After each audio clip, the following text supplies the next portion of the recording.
My mom gave birth to me when she was 17. Yeah, I know how that sounds.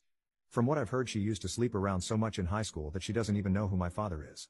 But she eventually found out, and I can't believe this well-known former YouTuber is my father. As a woman in her teens, she was definitely not willing to raise a child. But my grandparents didn't allow her to get an abortion. As a result, she was forced to take care of me. She was the opposite of a good mother. If I was crying, she would put on loud music and pretend that didn't exist. There were nights when I had to go to bed hungry because she refused to breastfeed me and I wouldn't eat anything else. Thankfully, my grandparents noticed this and took me under their care. My mother was happy to stay away from me and went back to her type of lifestyle. She moved out into a dorm to prepare for college. My grandmother took proper care of me at home and my grandfather would take me to the park often. He had a surgery done on his hip, so he wasn't able to move that much, but always made sure to play with me. I consider them my real parents and will always be grateful to them. When I was 4 years old, they hired a babysitter to take care of me because they had to attend a wedding.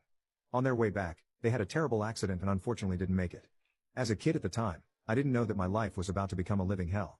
I cried for days and days. The house was in my mother's name, so she moved back.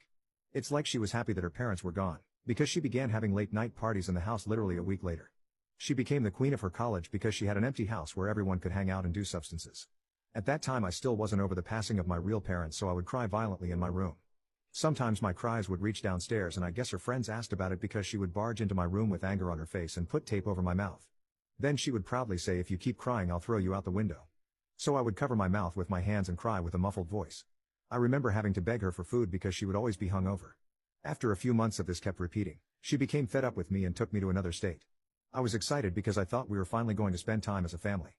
Guess what she did? She left me on the front door of an orphanage and drove off. Little did she know that would be the start of her downfall. I thought I got left on the door of an orphanage, but it turns out some big African-American man was taking care of me now. He gave me a cupcake and he was very nice. He introduced himself as EDP 445. He told me he was going to help me get revenge on my mom by starting a